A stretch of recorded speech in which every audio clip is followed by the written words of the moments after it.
Keberadaannya patung ini dulu di sini itu memang dibuat di sini atau Oh memang tidak. Kalau sejarahnya di Bejijong, di Mojokerto pembuatan ini? pembuatannya. Lalu digeser, mau dicuri oleh teman musuh kita, namanya Raffles. Kalau ada yang mengatakan bahwa patung itu ujuk-ujuk, enggak. Semua bentuk gesturnya dipahat ya sih.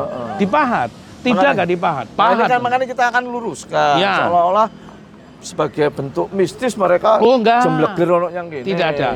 Jadi setelah Joko Dolog itu melakukan tapa brata, dia memiliki ketetapan sebagai Kertanegara. Dia memiliki kuasa untuk mengatur negara. Nah, disitulah dia pasrah untuk menjadi abdi dari bangsa negara pada waktu itu. Batinnya itu sudah timbul satu mata, namanya mata hati atau cahaya batin. Itu ditimbulkan ketika dia tidak mau meminta, jaluk-jaluk terus nang negoro, jaluk-jaluk kepada Gusti, dia sudah pasrah. Makanya itu adalah tingkatan mudra aksobia. Ayo rek jagongan karo caci, iso hahahihi, oleh inspirasi utang dipikir keri.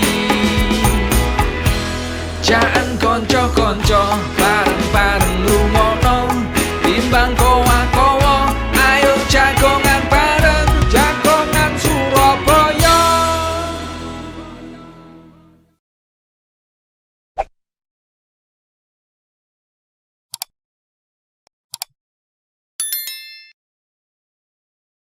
Halo Rek, ketemu meneh oleh jagongan Surabaya, jagongan karo cacake arek Surabaya. Sekarang kita jagongan dengan pemerhati budaya dan lokasi kita di sini adalah di tempatnya Joko Dolog. Nah, Joko Dolog ini ada di Jalan Apsari, Kota Surabaya.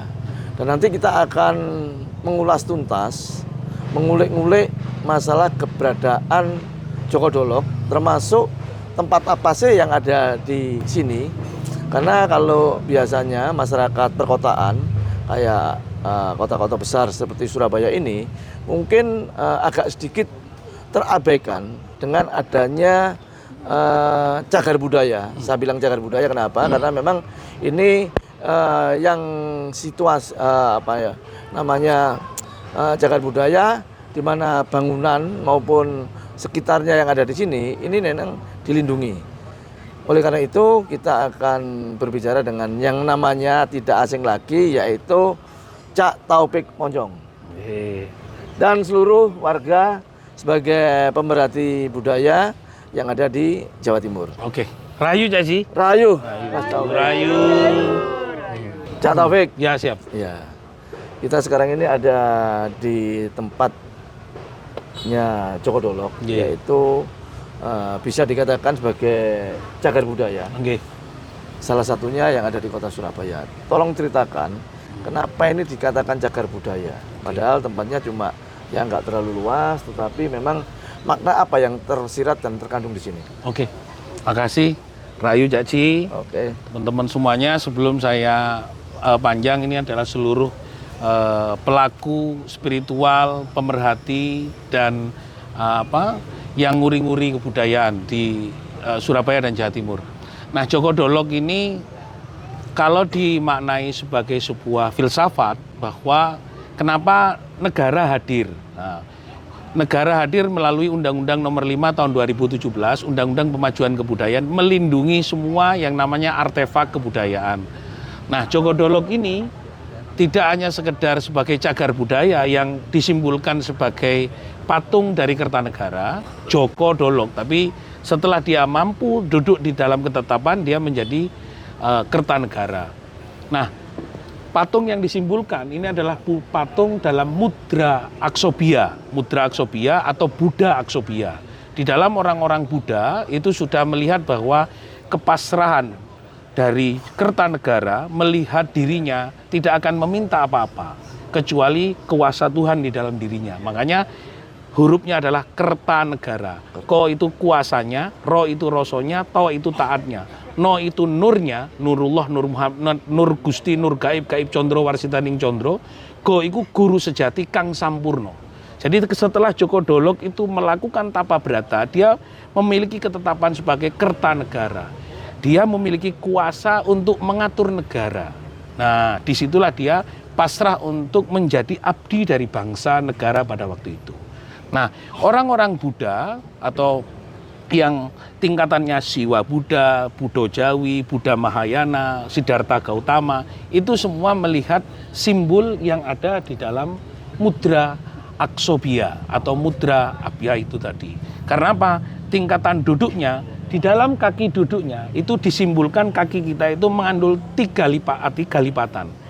Kaki bagian pertama itu adalah Siwa, adalah bulan. Tengah itu adalah bumi. Yang terakhir tungka itu adalah matahari.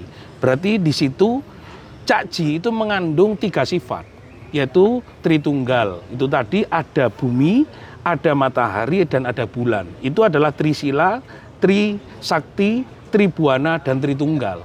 Dari 4 arah mata angin, mudra aksobhya itu dari timur menghadap kepada matahari. Kenapa orang itu akan datang ke sini? Dia melihat batinnya itu sudah timbul satu mata, namanya mata hati atau cahaya batin. Itu ditimbulkan ketika dia tidak mau meminta, jaluk-jaluk terus nang negoro, jaluk-jaluk pada Gusti, dia sudah pasrah. Makanya itu adalah tingkatan mudra aksobhya. Tingkatan itu disimbolkan di dalam tangannya itu hanya menjaga nafas. Nah, menjaga nafas ini adalah tingkatan cakra, atau kalau di dalam India itu kundalini. Kalau di dalam Islam itu latifah. Dari situ ada latifatul sir, latifatul ju, latifatul kolbi, latifatul kolab. Di situ ada cakra. Nah, di sini ada penjelasan. Di situ ada beberapa cakra. Jadi semua artefak yang ada di sini itu dibuat oleh jelogro atau pematung itu untuk menjelaskan isinya badannya kita semua. Yang mungkin orang tidak bisa membaca aksara. Dulu sebelum ketemu aksara Jawa, Kawi, Palawa, dan Sanskerta itu disimbolkan dengan bentuk patung. Ada yang simbolnya padi, ada yang simbolnya cakra, ada yang simbolnya matahari. Nah, mudra aksobhya Djoko Kertanegara ini tingkat tinggi sebenarnya. Makanya semuanya saya waktu ke Thailand ditirulah oleh orang-orang Thailand. Ke Tibet saya ditirulah mudra ini. Sebenarnya ajaran ini semuanya dari Jawa. Karena Jawa ini menimbulkan sebuah makna bukan pulau, bukan orang. Jo iku jumenenge aku, Gusti. Wo iku wujude ono tanpa kiniro atau wujude ono tanpa kinaya napa. Jadi sebenarnya Cakji itu dari alam cahaya, tapi dikasih badan. Nah, sebenarnya yang tidak akan rusak itu cahayanya Cakji sendiri, badannya akan kembali ke bumi, cahayanya kembali kepada ilahi. Itulah maksud dari mudra aksobhya, Buddha aksobhya, itu Cakji. Ya, sebenarnya situs atau cagar budaya atau cagar budaya sendiri, di situ ada patung ya, patung dan ada ornamen-ornamen lainnya. Ini keberadaannya sejak kapan sih tahunya ada di sini? Atau dibuat orang atau memang ujuk-ujuk ada di sini? Enggak, kalau patung ini semua pada tingkatan itu ada yang ditulis dalam Jawa, ada yang tidak ditulis. Di dalam ilmu patung itu ada 2. Patung sebagai simbol pemujaan, bentuknya tidak menimbulkan otot. Dia lurus halus, jadi tidak ada geretan. Tapi kalau patung berotot itu prasasti. Nah, di dalam melihat patung Jelogro, kalau dia bentuknya, namanya ini bentuk ya. Kalau di dalam pembuatan patung itu apa ya? Kalau ilmu saya itu gestur ya. Itu bentuknya halus. Karena itu menyimbolkan yang di dalam. Yang di dalam itu halus, tidak ada bentuknya. Nah, itu dibuat di masa sebagai penghargaan kepada Kertanegara. Nah, patung-patung yang lain itu juga kalau bahasanya orang-orang Arab itu sebenarnya kalau masuk ke sini sudah iqra bismi rabbikal ladzi khalaq. Bukan lalu hanya sekedar duduk gak pernah mau baca. Jadi di sini semuanya simbol-simbol ini adalah sebuah peristiwa di tahun sebelum-sebelumnya, sebelum terjadinya tulisan Jawa, setelah tulisan Jawa Kawi, setelah tulisan ada Palawa, lalu sampai ke tulisan Sanskerta saat ini, sebenarnya ini adalah sebuah makna ilmu di dalam pengetahuan Jawa. Ada Butakala yang walaupun dijadikan tempat duduk itu. Tapi sebenarnya apa sih sebenarnya itu? Indra apa? Penglihatan, penciuman, mulut, lalu pendengaran. Itu sebenarnya kan dulur sing mana? Gitulah disebutkan seperti itu. Itu adalah pengetahuan tanpa kesepakatan tulis pada waktu itu. Nah, sebenarnya kalau di sini kawan-kawan kita ajak itu tidak hanya spiritual ngobong menyan, ngobong dupo, lalu bukan. Iqra bismi rabbikal ladzi khalaq. Bacalah, sebenarnya ini adalah warisan leluhur, ajaran leluhur dari peristiwa ketuhanan sendiri. Itu Jaji. Ya. Enggak, keberadaannya patung ini dulu di sini itu memang dibuat di sini atau Oh memang tidak. Kalau sejarahnya di Bejijong, di Mojokerto. pembuatan ini? Pembuatannya, lalu digeser, mau dicuri oleh teman musuh kita, namanya Raffles. Raffles Belanda. Maling itu sebenarnya Raffles itu. Maling intelektual, karya intelektual spiritual bangsa kita ya Raffles. Yang sekarang disimpan di Leiden, ada di Universitas Belanda yang banyak bersera. Karena apa? Biar kita tidak mengenal pengetahuan-pengetahuan luhur kita. Menghilangkan Iya, sejarah. menghilangkan sejarah, menghilangkan jejak spiritual leluhur kita. Karena kalau sudah tahu tentang empat ya Jaji ya. Ada mudra aksobia, ada mudra wara, ada mudra dhyana, ada mudra abya, dan di tengah itu kalau jangkep ada mudra witarka dan abhidharma. Indonesia akan seperti Arab, akan didatangi oleh orang-orang spiritual, bahkan bisa kayak digangga. Karena apa? Semua 4 arah mata angin dan tempatnya. Kalau hitungan kita kan legi kono, ya toh, paing kono, pon kono, yo wage kono, Kliwon tengah, wis sudah lengkap. Tapi artefaknya hilang, dicuri adalah musuh kita, Raffles maling. Oh.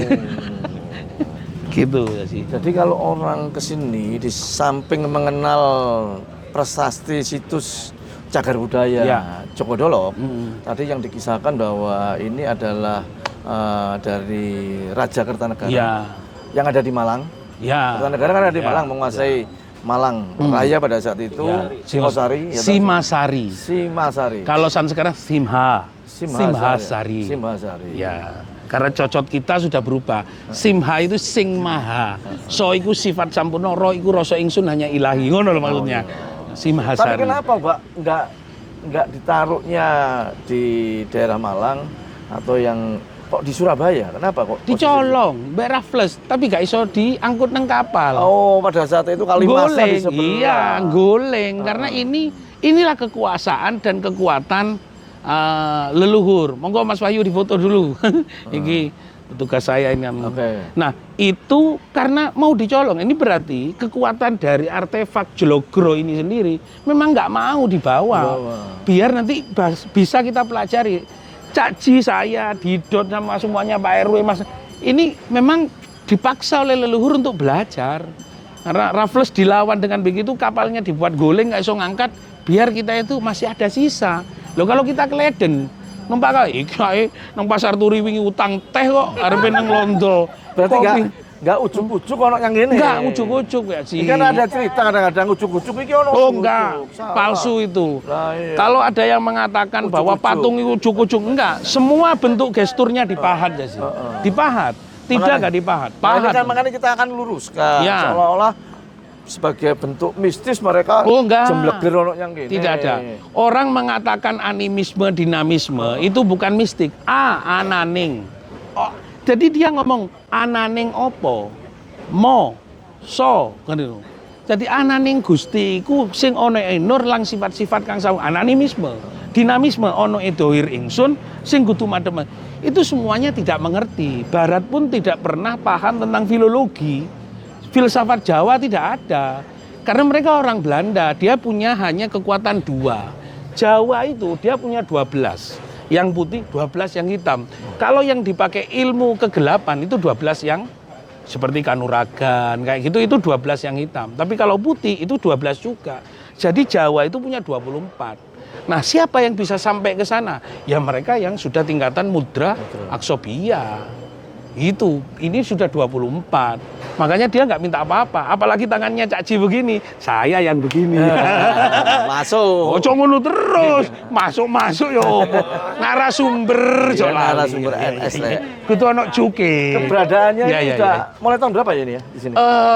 Kalau yang saya ketahui dulu ini ada agak ke sana Cak Ji. Oh, agak ke sana. Zaman-zaman pada waktu gubernur zaman berapa ya saya sama Cak Ji dulu masih demo. Iya, iya, iya, Lupa iya. saya urusan ini. Nah, sekarang ini kan sudah agak terkuak masalah keberadaan Ya, ya. patung Joko Dolok. Jadi teman-teman yang mungkin mau belajar sejarah, ini bukan hal yang mistis, tapi ini ada sejarahnya. Betul. Tadi yang diterangkan sama Cak Taufik Monyong. Nah, sekarang ini kan orang mau berkunjung ke sini, ya toh. Mungkin biasanya anak-anak SD kan, anak-anak SD di dalam suatu sejarah, oh itu ada Raja Kertanegara, ini Ya. sejarah Joko Dolok macam-macam lah. Prasasti ini, Cak Ci. Prasasti ini. Prasasti ini nanggone bantalane patung yang prasasti. Ya, ada tulisannya. Ya, Salah, ya. Pak, ya. Nah ini makanya, jadi orang yang datang ke sini tentunya satu ingin mengetahui tentang belajar sejarah. Ya, Yang sejarah. kedua mungkin mereka kalau siang mungkin belajar sejarah ya. Ya. Kalau malam mungkin orang juga mau mengadakan suatu ritual. Ritual. Ritual. Nah, Ya sembahyangan lah. Sembahyangan. Sembah Sang Hyang. sembah sang hyang. Ya. Nah, kendalanya kira-kira apa? Kalau kan tertuang di depan itu bahwa bukanya itu jam 7 sampai jam 4. Ya. Maka kalau malam hari karena pagernya ini keliling kayak seperti ini, kalau mencolot kan nggak mungkin ya Nggak toh. boleh. Otomatis harus ada izin penjaga. Ya. Nah, kalau malam gimana caranya kalau bisa ingin mau sembahyangan di sini? Oke, Mas silakan. Pak Anam ketuanya ya monggo Pan. Terima kasih Demik ya. Pak Rahayu. Rayu. Baik, saya memperkenalkan diri. Saya ketuanya dari Abdi Dalem, seduluran Abdi Dalem, Pak. Jadi, Abdi Dalem, Joko Dolok. Joko Dolok, oke. jadi istilahnya kita itu organisasi yang menyatukan semua lintas agama, Pak. Oh ya, Jadi di Joko Dolok ini tempat orang beribadah. semua agama boleh di sini. Semua agama boleh. Biasanya yang agama Islam sholatnya tahajud di sebelah pojokan sana. Oh ada musolanya? Enggak ada, Nggak Pak. ada. Nggak ada. Cuma di bawah. Oh di bawah.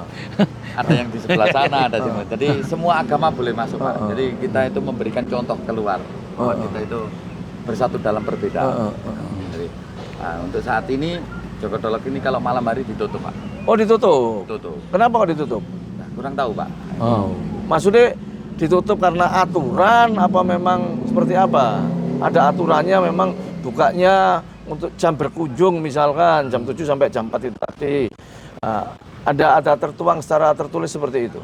Setahu saya ketika malam hari sudah tutupan, Pak, gitu aja. Dan saya lihat itu banyak yang mau berkunjung pada malam hari. Malam hari Itu kan banyak tujuannya yang dari luar spiritual. kota kembali tujuannya. Mereka rombongan gitu.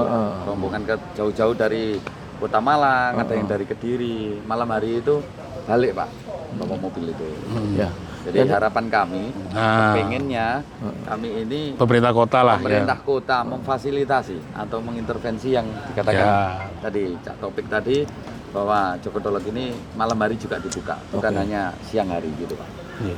Oke, para pemirsa, kita ada sambatan sedikit dengan perkumpulan apa tadi? Abdi Dalem. Abdi Dalem Joko Dolok. Maka bila ada tamu-tamu luar kota yang ingin datang kemari, baik itu secara spiritual atau mungkin dengan yang lainnya, kemarin saya sudah berkoordinasi dengan Dinas Pariwisata Kota Surabaya. Kewenangan ini masih menjadi milik provinsi. Makanya kita harus berkoordinasi dengan provinsi supaya ada keluasan, ada suatu kesamaan. Misalkan ada beberapa tempat, ya toh, tempat-tempat untuk mereka baik itu sebagai tempat wisata religi atau tempat yang lainnya itu 24 jam dibuka di Surabaya. Misalnya ada di Masjid Ampel, ada lagi di Taman Bungkul, terus ada lagi di Kembang Kuning dan banyak lagi.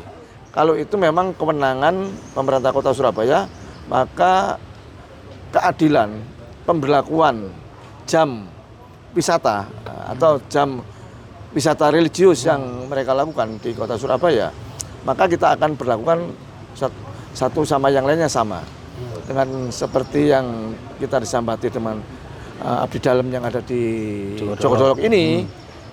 Pemerintah provinsi ada suatu keluasan, ada suatu kesamaan karena wilayah ini adalah wilayah Surabaya. Ya. Tapi kewenangan pengelolaannya bukan untuk Kota Surabaya, masih dalam tataran provinsi, Dinas Provinsi Jawa Timur. Monggo kita berkoordinasi hal-hal yang bisa disamakan, disatukan dan menyamakan suatu persamaan dengan yang lainnya, itu kita bisa mencarikan jalan keluarnya. Oke. Baik melalui Cak Taufik Monyong maupun melalui Abdi Dalem Joko Dolok, perkumpulan yang ada di sini. Ya. Mungkin itu yang kita sampaikan. Mungkin Cak Taufik juga ada closing statement-nya untuk teman-teman provinsi atau dinas yang lainnya. Oke, terima kasih Cak Haji. Ini sesuatu yang luar biasa. Jadi saya katakan beliau wakil wali kota Surabaya hadir di Joko Dolok sebagai representasi pemerintah untuk hadir di tengah masyarakat dan kelompok spiritual dan ritual. Nah, menurut saya pemerintah mulai harus memahami bahwa ruang untuk bertemu kepada Gusti Kang Akarya Jagat, ketemu dengan Allah, itu adalah hak yang esensional. Jadi association, jadi hak yang harus melekat kepada diri manusia. Menurut saya secara pribadi, sebagai pribadi, seniman, dan sekaligus ketua sebagai lembaga Dewan Kesenian Jawa Timur, saya sama-sama dengan Cak Ji mendukung upaya-upaya kawan-kawan untuk melakukan ini. Dan saya berharap pemerintah Provinsi Jawa Timur, Kementerian Kebudayaan dan Pariwisata lewat BPJB memberikan kesempatan orang untuk belajar di tempat sini, berdoa di tempat sini, untuk tidak melarang orang-orang untuk beribadat. Karena ini adalah hak yang melekat yang diatur oleh undang-undang. Gitu Cak Ji. Oke, monggo closing statement-nya. Terima kasih sebelumnya. Saya mengucapkan terima kasih kepada Bapak Wali Kota Surabaya, utamanya Cak Taufik Monyong yang sudah berkenan hadir di sini memfasilitasi, istilahnya menampung gelisahan rekan-rekan ini yang malam tidak bisa beribadah. Ya. Harapan kami ya seperti tadi, kalau bisa malam hari dibuka. Oke, itu tadi Rek. Semuanya tonton untuk podcastnya Cak Ji, jangan lupa di-subscribe. Dan yang penting adalah tadi apa yang diperbincangkan kita bersama, kita ulas secara tuntas dan semuanya bisa menjadi suatu pembelajaran untuk saling mengoreksi di antara kita sendiri, baik itu pemerintah kota maupun pemerintah pusat, provinsi, dan para abdi dalam pengunjung yang ada di sini. Jangan lali Rek, tonton podcast Cak Ji. Oke. Rahayu.